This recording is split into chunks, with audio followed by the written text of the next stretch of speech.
Assalamualaikum warahmatullahi wabarakatuh. Halo bos, lihat bos, pembesaran entok bos itu memiliki potensi yang menguntungkan. Untuk kali ini kita akan membahas tuntas kalkulasi hitungan apakah ternak entok sistem pembesaran itu menguntungkan. Ini penting untuk langkah lanjutan cara beternak entok itu memang rugi atau untung, terutama untuk pemula yang mau memulai usaha budidaya entok. Dalam hitungan kali ini tidak ada yang saya tutupin bos, semua transparan dengan kalkulasi yang sederhana, simple, dan mudah dipahami. Jadi salah satu kunci keberhasilan ternak entok adalah pakan, ketersediaan pakan.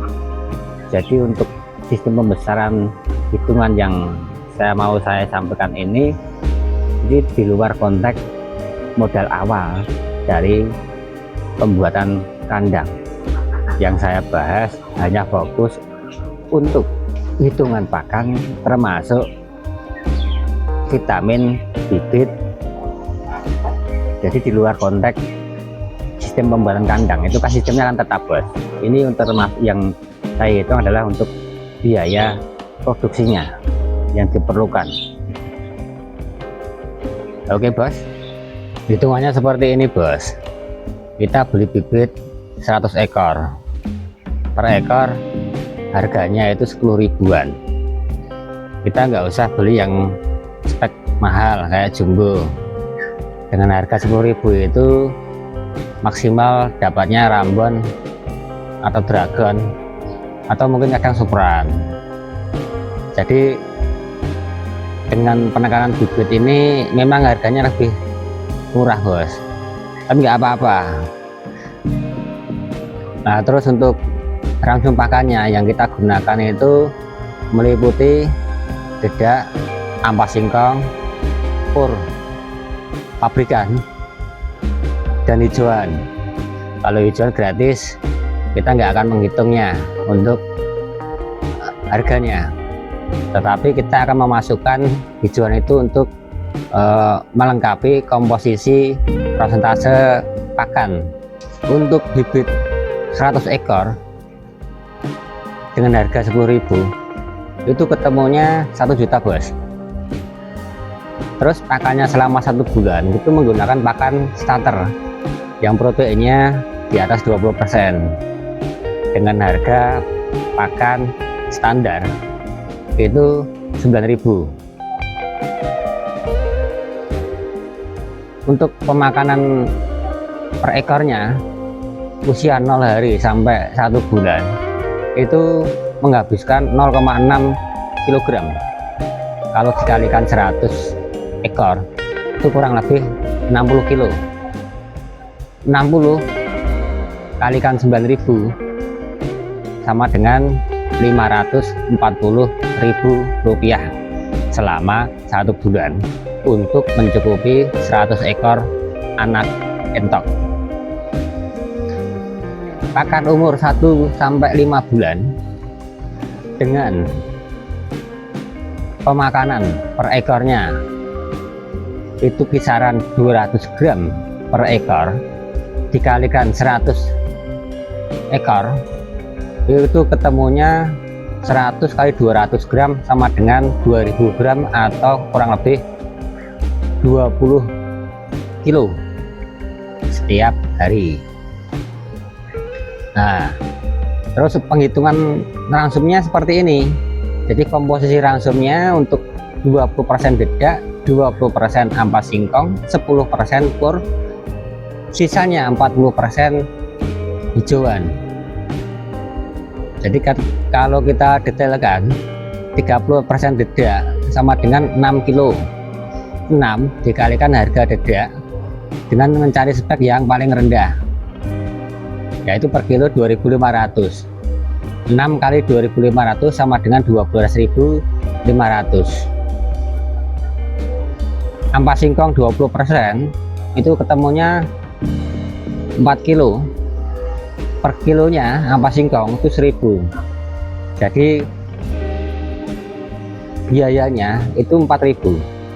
Kalau 10% pur itu 2 kilo. 2 kali 9.000 harga pur sama dengan 18.000. Sisanya 40% hijauan. Hijauannya bisa dicarikan eceng gondok, carikan daun pepaya, carikan rumput odot, bisa dicarikan daun singkong. Intinya hijauan, nggak ada masalah bos. Terserah hijauannya itu apa, nggak masalah. Ya mungkin lebih baik yang bernutrisi kayak sola, eceng gondok itu bos, dan lain-lain. Untuk pengeluaran itu ada vitamin, obat, probiotik. Taruhlah sampai usia 5 bulan kita kasih anggaran 320. Jadi sehari untuk pakan yang berbayar itu kurang lebih 34.500 dari total kesemuanya tadi bos. Pemakan dedak, ampas singkong, pur. Nah itu terus kalau 3.400 dibagi untuk 100 ekor itu ketemunya per ekor itu per hari 345 bos rupiah itu. Murah banget. Jadi untuk kalau dikalikan sebulan 34.500 kalikan 30 itu ketemuannya 1.035.000 rupiah. Jadi kalau selama 4 bulan 1.035.000 itu dikalikan 4 ketemunya 4.140.000. Untuk total semuanya dari pembelian bibit 1 juta, untuk pakan starter 540, pakan 1 sampai 5 bulan itu totalnya pengeluarannya 4.140.000 dan lain-lain 320.000. Jadi jumlah pengeluaran itu totalnya 6 juta. Untuk penjualan itu kita harus bos, jadi jantan dan betina itu kita tidak membeda-bedakan, tetapi kita tembak angkanya itu di tengah-tengah. Jadi per A-nya, per ekornya itu 90.000. Kalau kita total 100 itu 9 juta dan pengeluarannya 6 juta. Jadi selisihnya itu kan untuk pendapatan bersih itu 3 juta bos. Itu untuk populasi 100 ekor dengan catatan sendiri bos. Jadi 3 juta itu bisa turun, bisa naik. Nah bisa naiknya itu pendapatannya kalau saat event-event tertentu seperti hari Lebaran itu dipengaruhi oleh penjualan yang naik untuk entoknya, termasuk untuk penekanan kos biaya pembelian pakan itu bisa naik. Kalau kita turun dari target 3 juta ternyata turun, itu tergantung karena dipengaruhi oleh faktor manajemen kita sendiri yang mempengaruhinya. Bahkan kita nggak bisa mengontrol kos maupun perawatan jika terjadi kematian atau mortalitas. Itu ya bos ya. Mungkin dengan ada gambaran hitungan seperti ini bisa menyimpulkan karena entok untung atau tidak. Ya tetap semangat, karena entong menguntungkan kalau bisa ternak dengan baik. Semangat ya bos ya.